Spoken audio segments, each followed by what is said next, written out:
Hello et bienvenue chez Éclosion, le podcast où je te partage l'art d'aimer la vie.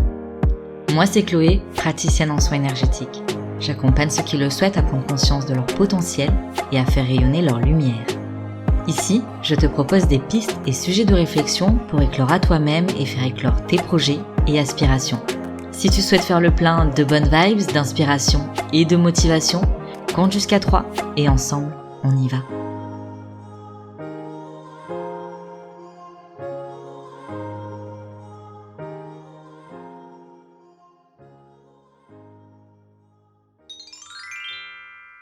Aujourd'hui, je t'embarque dans l'univers du 6 de feu, du tarot de la bienveillance. Un petit voyage en bateau suspendu dans les airs. Mais avant de commencer, je te décris la carte telle qu'elle est physiquement. En fond, un ciel orangé, de coucher de soleil.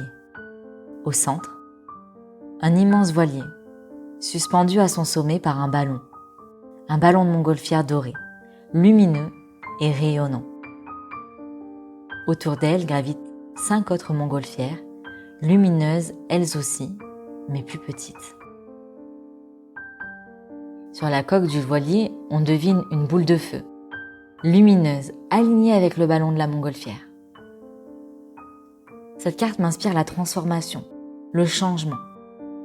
Ce voyage qui se fait entre le moment où l'on choisit de changer, de se transformer pour X ou Y raison, et le moment où on se met en route. Cette carte serait une capture de cet instant dans lequel on a déjà mis les voiles, où on ressent ce sentiment de liberté, comme si on avait libéré une part de nous qui était restée enfermée, étouffée. Cette boule de feu qui s'aligne avec le mental, apportant harmonie et cohérence entre tête et cœur, entre pensée et action, entre conscience et incarnation. La transformation et le changement ont commencé. Comment il aboutira n'est pas tellement l'important. Parce qu'après tout, c'est pas tellement la destination qui sera importante, mais l'état d'esprit avec lequel on l'atteindra. Le plus léger possible, avec une félicité qui se lit sur le visage et une douceur du cœur qui se dégage du corps, comme une sérénité de la justesse de ce qui est. Les montgolfières autour ont elles aussi une lumière, un rayonnement. Parce qu'après tout, on a tous cette lumière en nous. Alors imaginons que ces montgolfières qui gravitent autour soient les relations qu'on avait, amis, famille, amour, travail. Du moment où l'on entame ce chemin de transformation, certains s'éloigneront. Parce que ce qu'on rayonne leur reflète leur peur, leurs doutes, leur non-choix d'oser prendre leur propre voilier et de mettre aussi les voiles vers ce qu'ils ont à cœur de réaliser. Et parfois, c'est nous qui nous éloignons d'eux. Pas parce qu'on s'estime être mieux, mais parce que ce à quoi on aspire est différent et que suivre leur rythme, c'est laisser nos rêves, nos aspirations personnelles s'éloigner. Tout est une question d'équilibre. Si on perd d'un côté, on gagne de l'autre. Dans le sens où, quand quelqu'un claque la porte, même si ça peut faire mal, il y a toujours quelqu'un d'autre qui viendra toquer et qui nous apportera quelque chose de différent, de nouveau. Et ça vaut pour les relations comme pour tout. Quand on dit « j'ai tout fait pour pouvoir continuer », c'est souvent nous qu'on a fini par étouffer. Et quand on aime, on laisse pas l'autre s'étouffer. On a envie de le voir s'épanouir, rayonner à sa manière, à son rythme, comme ça lui semble juste pour lui.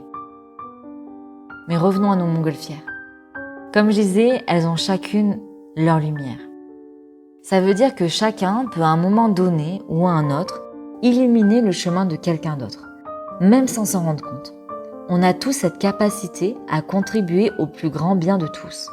Et je pense que c'est bien de se le rappeler. C'est pas parce que tu as l'impression de rien faire de particulier que tu ne fais rien de particulier. Ne néglige pas ce que tu ne vois pas. Un caillou jeté à l'eau n'est qu'un caillou jeté à l'eau. Mais les cercles qu'il dessine à la surface de l'eau peuvent faire briller les yeux d'un enfant, ou même d'un adulte. Et les vibrations, d'ondes sur l'eau, peuvent faire bouger des choses hors surface auxquelles on n'aurait jamais pensé. Bref, ce 6 de feu lumineux, si je devais résumer, il nous parle de compassion envers nous-mêmes, envers les autres, et il nous encourage aussi à laisser notre lumière briller, à ne pas réduire sa propre lumière pour autrui. Je crois qu'avec une grande humilité, il nous invite à oser croire à la puissance de notre lumière pour éclairer le monde à notre propre manière.